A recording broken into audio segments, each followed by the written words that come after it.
A girl named Arden lives with her mother in a secluded house.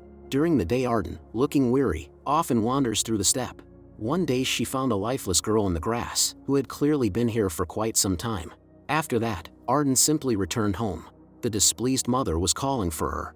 The first part of the movie begins, the stranger. Arden takes care of her sick mother and does all the housework. Arden doesn't know why she took the pendant of that girl.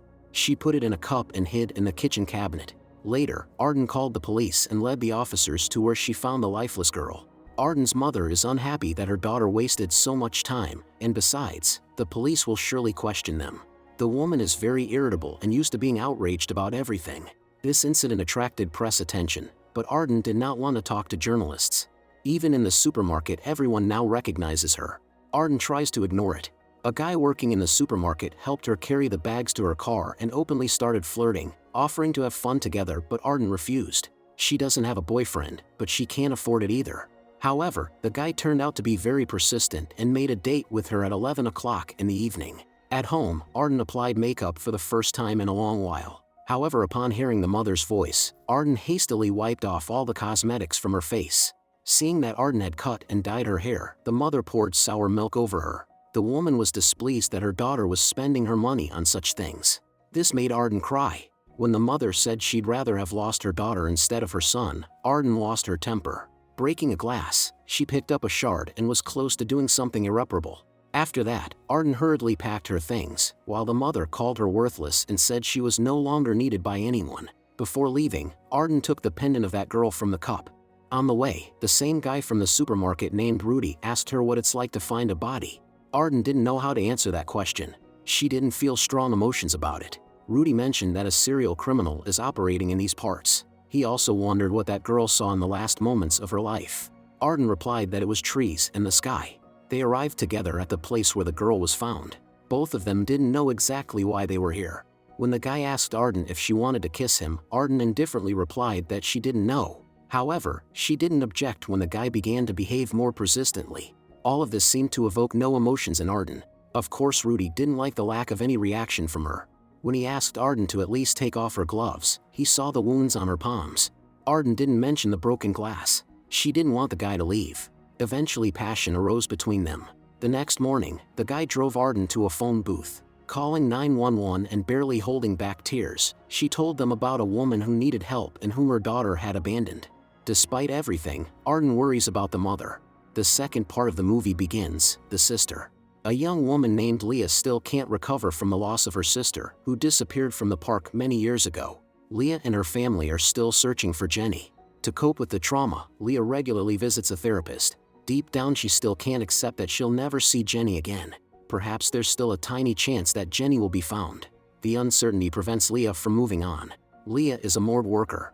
The girl Arden found in the steppe was brought here today. Seeing tattoos with the numbers 12 and 13 on the girl's arm and the same birthmark as Jenny, Leah suspected that it was her sister. Entering the numbers into the browser's search bar, Leah found a psalm about a sister and considered it a sign from above. She immediately shared her speculation with the boss. Of course, he was skeptical. In the evening, Leah also told her parents that Jenny might be in the morgue now, but they didn't want to believe that their second daughter was gone, especially since Jenny had completely different eyes. However, Leah continued to insist that it was Jenny. In the morning, Leah was in the sister's room, reminiscing. The father came in and said he didn't believe it was all over. They used to have some hope, but now it's gone. In the evening, Leah attended a party. Leah's colleague, Derek, offered her champagne. He had long invited Leah to go somewhere, but she always refused, so it was a surprise to him that she came today. Leah just wanted a distraction. She needs support now more than ever. Derek has been in love with Leah for many years, but she didn't reciprocate before. Passion arose between them tonight.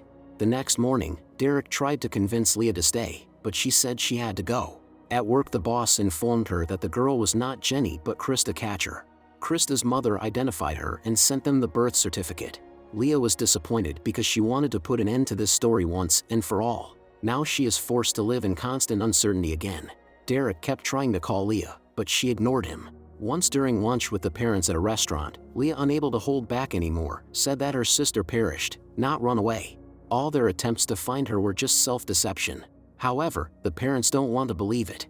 Moreover, the mother said she would never give up and stop searching. Leah is in despair and sinks deeper into depression. She knows for sure that Jenny is no longer alive, and futile hope won't bring her back. To drown out the pain, Leah tore off and burned all the newspaper clippings about Jenny. After that, Leah called Derek, crying and telling him she needed help. The third part of the movie begins, the wife. Ruth is angry because her husband Carl goes somewhere else every night. She's tired of Carl treating her like free servant and not fulfilling his duties as a husband. At one point, Ruth couldn't take it anymore and burst into tears, asking Carl why he hates her so much. These words angered Carl. In the end, after arguing with his wife, Carl left. The next morning when Ruth woke up, the husband was not there. She felt humiliated. Later, there was a knock on the door. It was the workers who brought some things.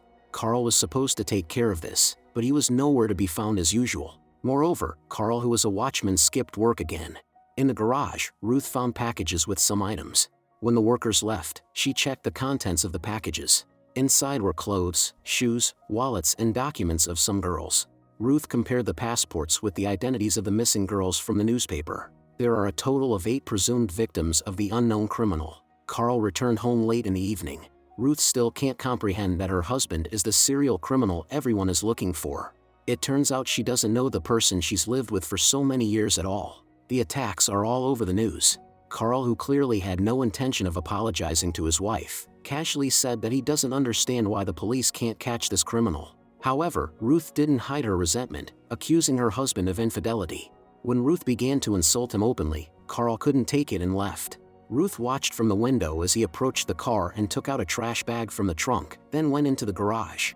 A few minutes later, Carl returned and sat in the chair as if nothing had happened. Despite her hurt feelings, Ruth brought dinner to her husband.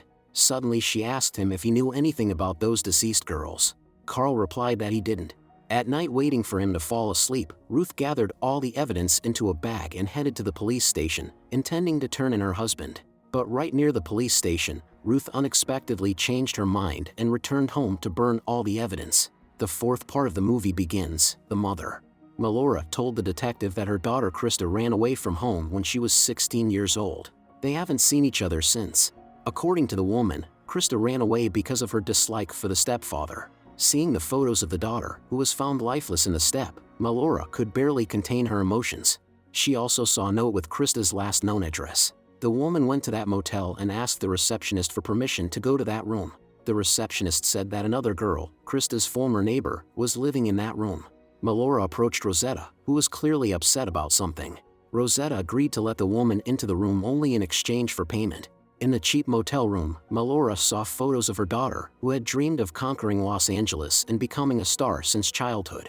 When Melora asked about Krista, Rosetta said that Krista dated men for money. Rosetta is doing the same. Like Krista, she has a tough life. It was sad for Melora to hear this. She asked Rosetta if Krista had told her the reason for running away from home. Rosetta replied that Krista's mother's husband did inappropriate things to her, and the mother herself did nothing about it. She chose her husband over her child. Unable to bear it, Melora burst into tears. Rosetta already guessed that she was Krista's mother. Melora cried, unable to calm down. Rosetta smoked a lot, thinking about this situation. Suddenly Melora claimed she knew nothing about her ex-husband's actions. But Rosetta clearly didn't care. When Melora offered Rosetta to have lunch together, the girl refused because she had to go to work. Then Melora offered to pay Rosetta. From the conversation, it emerged that Krista has a daughter, Ashley. Krista worked a lot, dreaming of reuniting with her child, but unfortunately substances and poor living conditions hindered this. Melora had no idea she had a granddaughter. When Melora asked where Ashley is now, Rosetta took her to the family that takes care of the girl. The living conditions here leave much to be desired. Ashley bore a striking resemblance to her mother. Melora understood that it was her duty to take care of the granddaughter. She paid the woman who was housing Ashley $200 and took the girl away from here. Rosetta was surprised by Melora's desire to take Ashley away. Clearly Rosetta didn't want to be involved in all of this, but despite everything she agreed to help Melora. After putting Ashley to bed, Melora asked Rosetta who Ashley's father was. She replied that it could be anyone. Remembering Krista, Rosetta cried. They were very close and always supported each other in their difficult lives. Melora hugged the girl, comforting her. The next morning before Melora left town with Ashley, Rosetta gave her a photo of Krista. Melora, who is now divorced, offered Rosetta to live with her, but the girl refused. Melora left the girl her address anyway. Perhaps Rosetta will want to write to her someday. After that, Melora left with her granddaughter. The final part of the movie begins. The events go back in time for a while. Krista buys a toy for her daughter on her 3rd birthday. Later, Krista asked Tarlo, one of her clients, to give her a ride to Norfolk where Ashley currently lives.